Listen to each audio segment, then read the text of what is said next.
Madeline found she had two other problems to deal with as well as keeping calm. The first was that she was still tied to the support and couldn't jerk forward with the shapes, which were as big as her torso because her tail would tighten and she would be unable to reach the holes. The second was her rounded pommel gloves. These would limit her ability to pick up the shapes and generally frustrate her if she dropped the shape. Taking a deep calming breath, Madeline picked up the star shape. 2 minutes left, Jean said from behind the potty. Madeline pushed the star shape through the hole and felt a surge of triumph.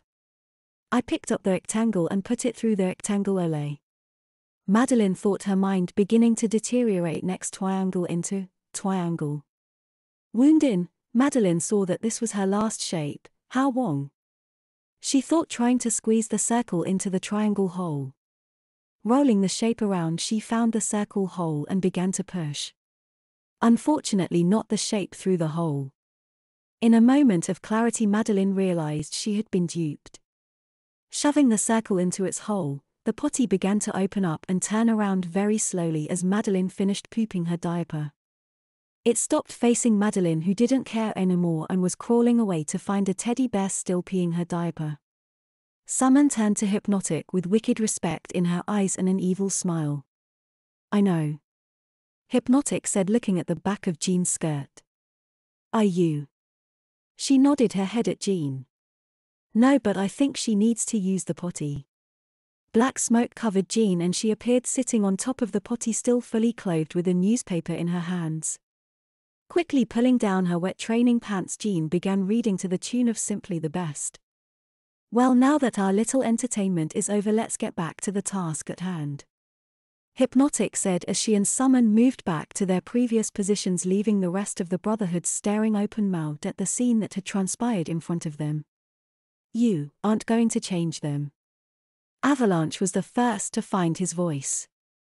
No, they'll ask when to be changed. When?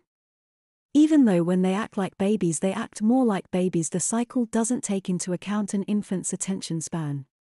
Once they get bored or their diaper gets cold, the babies will start to cry and will need to be changed. And by that time they will have put another load into their diaper and the circle repeats itself. Summon finished. What about the clone Jean? She will get bored in the cube. Big deal. Big kids have to play with little kids all the time. The state of their underwear doesn't bother them. It's a stalemate, Gabriel announced. We're stuck, they're stuck. We can't fight on all sides and win, but neither can they. Whatever Magneto is planning involves keeping us busy whilst someone else achieves the goals. You think he is after the 11 and the other attacks are to keep our attention away from our own home? Forge asked. I think so, but I could be wrong. Oh man.